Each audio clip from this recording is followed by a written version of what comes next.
കുറേ ദിവസത്തിന് ശേഷം ഇന്നാണ് കേട്ടോ നമ്മൾ തമ്മിൽ ഇങ്ങനെ ഒന്ന് കാണുന്നതും കേൾക്കുന്നതും. അപ്പോൾ ഇന്ന് നമുക്ക് വന്നിട്ടുള്ള നല്ല പച്ച നെത്തോലി അല്ലെങ്കിൽ ചൂടൻ എന്നൊക്കെ പറയുന്നുള്ള കുഞ്ഞു മീനാണ്. അത് ഞാനാണെങ്കിൽ കുറച്ച് പൊരിക്കാനും എടുത്തു, കുറച്ചാണെങ്കിൽ നമുക്ക് പറ്റിക്കാമെന്ന് വിചാരിച്ചു, അതായത് തോരൻ പോലെ ചെയ്യാമെന്ന് വിചാരിച്ച്.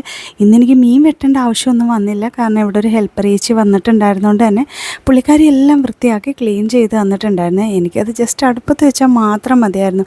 അതിൻ്റെ ഇടയ്ക്ക് കുഞ്ഞു ബേബി കുറച്ച് നിർബന്ധവും കാര്യങ്ങളും ഒക്കെ ആയിട്ട് എൻ്റെ തോളത്ത് വന്ന് കയറിയിട്ടുണ്ട്. എന്നിട്ട് എന്നെ കുറേ ഡിസ്റ്റർബ് ചെയ്യുന്നുണ്ട്. കുറച്ചധികം ചൂടൻ പറ്റിക്കാനെടുത്തത്. അപ്പോൾ ദേ ഈ മാങ്ങ ഇതുപോലെ കൊത്തി അരിഞ്ഞിട്ട് കുറച്ച് തേങ്ങയും കുറച്ച് ചെറുള്ളിയും വെച്ചിട്ട് നന്നായിട്ടൊന്ന് കൈ കൊണ്ട് നെക്കി വെച്ചിട്ട് നമ്മളിത് തേങ്ങ, ഇഞ്ചി, പിന്നെന്താ പച്ചമുളക്, മഞ്ഞൾപ്പൊടി എല്ലാം കൂടെ ഒന്ന് ചതച്ചെടുത്ത് നമ്മൾ ആ മാങ്ങ കൊത്തി അരിഞ്ഞ ഒരു മിക്സിലേക്ക് ഇട്ടിട്ട് നന്നായിട്ട് വരട്ടിയിട്ട് ആ കൂട്ടിലേക്ക് നമ്മുടെ മീനോട് ആഡ് ചെയ്ത് കുറച്ച് ഉപ്പും കുറച്ച് വെള്ളം കൂടെ താളിച്ചിട്ട് അടുപ്പത്ത് വയ്ക്കും. എല്ലാവരും ഇങ്ങനെയാണോ ചെയ്യുന്നതെന്നൊന്നും എനിക്കറിയത്തില്ല, ഞാനിങ്ങനെയാണ് ഇവിടെ ചെയ്യുന്നത്. അപ്പോൾ ഇതൊന്ന് വെന്ത് വരട്ടെ. ചൂടൻ അധികം വേവില്ല, ഒരു 2 തിളയുടെ ആവശ്യം മാത്രമേ ഉള്ളൂ. ഇത് കണ്ടില്ലേ, ഒന്ന് മീൻ പൊരിച്ചതിൻ്റെ കാര്യങ്ങളാണ്. ഈ അടുപ്പ് മൊത്തം ഇങ്ങനെയാവും.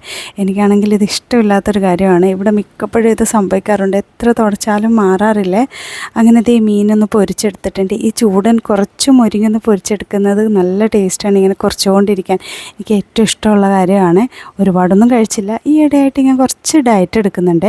അപ്പോൾ ഇന്നത്തെ സ്പെഷ്യൽ നല്ല ചൂടൻ എന്താ പറയുക, നമ്മുടെ പറ്റിച്ചതും പിന്നെ പൊരിച്ചതുമാണ്. എല്ലാവർക്കും ഇഷ്ടമാണെങ്കിൽ വീഡിയോ ഒന്ന് സപ്പോർട്ട് ചെയ്ത് സബ്സ്ക്രൈബ് ചെയ്യാൻ മറക്കണ്ട. അപ്പോൾ ശരി, ടാറ്റാ.